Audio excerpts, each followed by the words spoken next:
မင်္ဂလာပါကျွန်တော်အနေဆိုင်ကြည့်တော့နေပြီးတော့ပြန်လည်ကြိုဆိုလိုက်ပါတယ်ဒီဗီဒီယိုသင်ခန်းစာလေးကတော့ကျွန်တော် Adobe Premiere မှာပေါ့နော်ဗီဒီယိုတီးပြတဲ့ခါမှာပုံမှုလင်းမြန်စေမယ်နောက်ပြီးတော့ကျွန်တော်တို့အလုပ်လုပ်တဲ့ခါမှာလည်းပေါ့နော်တကယ်သုံးဝင်မဲ့ shortcut လေးနှစ်ခုပဲဖြစ်ပါတယ်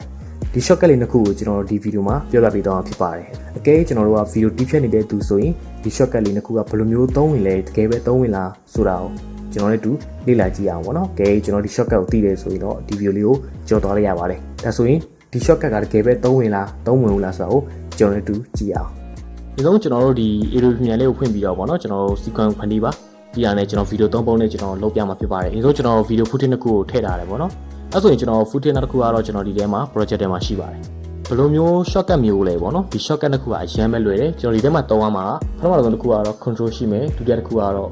order ရှိမယ်ပေါ့နော်ဒီ shortcut တစ်ခုကိုပဲကျွန်တော်သုံးပြီးတောင်းဖြစ်ပါတယ်ပေါ့နော် okay အဲ့ဒါဆိုရင်တော့ကျွန်တော်ဘယ်လိုမျိုးသုံးရမလဲဆိုတော့ကြည့်အောင်ပေါ့နော်ပထမဆုံးကျွန်တော်ဗီဒီယိုကတော့နှစ်ခုရှိတယ်ပေါ့နော်ဒီမှာ footage ရှိတယ်ဒုတိယ footage ရှိတယ်ပေါ့နော်အဲဆိုရင်ကျွန်တော်တို့ဒီ footage ကြားမှာဥပမာအနေနဲ့ဆိုရင်ပေါ့နော်ကျွန်တော်တို့ video တီးဖြတ်လာတဲ့အခါမှာကျွန်တော်တို့ဒီကြားမှာထည့်ချင်တယ်ဒီ footage နှစ်ခုကြားထဲမှာလာပြီးတော့ထည့်ချင်တယ်ဆိုရင်ကျွန်တော်တို့ကဘယ်လိုမျိုးလုပ်ကြလဲနော်တချို့ကကြတော့ဆွဲခွာလိုက်တယ်ပြီးတော့မှတခြား footage တစ်ခုကိုလာပြီးတော့ပေါ့နော်ကျွန်တော်တို့ဒီကြားထဲကိုဆွဲထည့်ကြတယ်ပေါ့နော်အရင်ဆုံးဗီဒီယိုထဲမှာဖြစ်တဲ့အတွက်ကျွန်တော်ဒါလေးကိုအလဲမှာထားလိုက်မယ်ပြီးပြီဆိုတာနဲ့ကျွန်တော်ဒီဗီဒီယိုလေးကို double click ဖိပြီးတော့ဗောနော်ကျွန်တော်တို့ဒီနေရာမှာသူ့ရဲ့ frame တွေကိုကျွန်တော်တို့သတ်မှတ်ပြီးတော့လုပ်လိုက်ရတယ်ဗောနော်ကိုလိုချင်တဲ့နေရာလေးကိုပဲ select မှတ်ပေးလိုက်ပြီးရင်ကျွန်တော်တို့ဒီမှာ video only ဆိုတဲ့အားလေးနဲ့ကျွန်တော်ဆွဲထည့်လိုက်မှာဒီလိုမျိုးဆွဲထည့်လိုက်မယ်ဆိုရင်ဗီဒီယိုက override ဖြစ်သွားတဲ့အတွက်အဆင်မပြေဘူးအဲ့ဒီခါမှာကျွန်တော် control ဖိထားမယ် keyboard ပေါ်က control ဖိပြီးတော့ကျွန်တော်တို့ဒီဗီဒီယို drag only ကိုကျွန်တော်ထည့်ပြီးတော့ဒီနေရာမှာဗောနော်အောက်မှာဖြစ်တဲ့အတွက်ကျွန်တော်ကဒီအောက်မှာထားလိုက်မယ်ဗောနော်ပြီးရင်ဒီကြားထဲမှာတက်တဲ့ကိုထားလိုက်မယ်မြင်းတဲ့ထားလိုက်ပြီးဆိုတာနဲ့ကျွန်တော်တို့လွတ်လိုက်ပါတော့ဒီ mouse ကိုလက်ကလွတ်လိုက်ပါလွတ်လိုက်ပြီဆိုရင် तू ကဒီမှာလုံးဝဖြတ်စံမလို့ရွှေ့စရာလည်းမလိုတော့ဘဲနဲ့ကျွန်တော်တို့ကတခါတည်းဒီကြားထဲကိုတန်းပြီးတော့ရောက်သွားတာပေါ့နော် control key လေးကိုဖိပြီးတော့ကျွန်တော်တို့ကထည့်လိုက်တာပဲဖြစ်ပါတယ်ဆွဲထည့်လိုက်တာပေါ့နော်အဲဆိုရင်ကျွန်တော်ပြန်ပြီးတော့ပြမယ်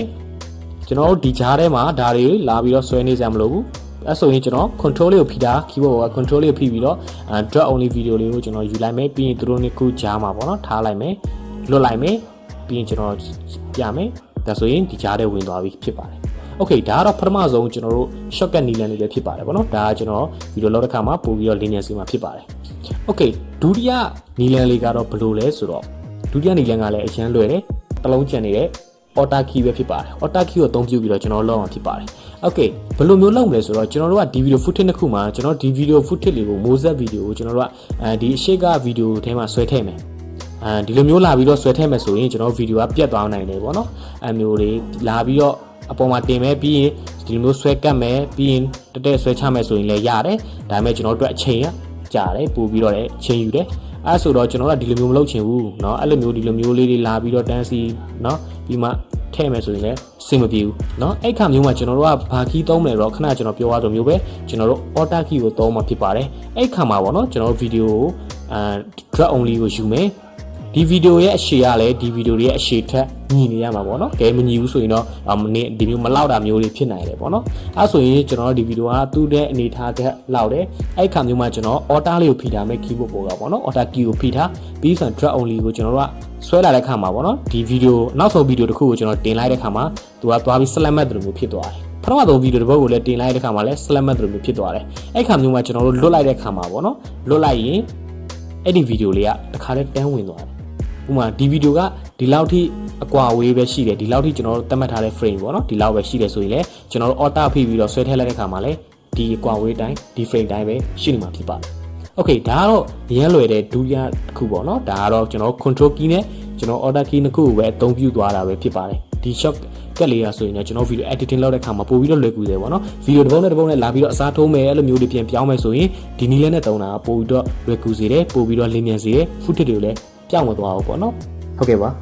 ဒီသင်ခန်းစာလေးကတော့ဒီလောက်ပါပဲဒီသင်ခန်းစာမှာဆိုရင်ကျွန်တော်အနေနဲ့အဓိကဒီ shortcut နှစ်ခုကိုလုပ်ပြပေးသွားတာဖြစ်ပါတယ်ပေါ့နော်ကဲဒီ shortcut တွေကအသုံးဝင်နေဆိုရင်တော့ကျွန်တော်တို့အသုံးပြုသွားပါတော့ဟုတ်ကဲ့ဒီ shortcut လေးကဆိုရင်တော့ကျွန်တော်တို့အဆင်ပြေတယ်ဒီ shortcut လေးကဆိုရင်တော့ control နဲ့ order အသုံးပြုပြီးတော့ပဲကျွန်တော်လွယ်နေပေါ့နော်ကျွန်တော်အလုပ်ကိုပို့ပြီးတော့ဒီမျိုးစီမှာဖြစ်ပါတယ်ဟုတ်ကဲ့ကျွန်တော်ဒီဗီဒီယိုလေးဒီလောက်ပါပဲကဲလို့ကျွန်တော်ဗီဒီယိုကြိုက်နေတတ်မယ်ဆိုရင်တော့ကျွန်တော်ဒီ channel တွေကို subscribe လုပ်ထားပြီးတော့ ခေါင်းလုံးလေးနေတာချင်အဖြစ်ပေါ့နော်ကျွန်တော်တင်တဲ့အချိန်တိုင်းပေါ့နော်လေ့လာနိုင်မှာဖြစ်ပါတယ်ကျေးဇူးတင်ပါတယ်နောက်ဗီဒီယိုမှာပြန်လည်ဆုံတွေ့ကြအောင်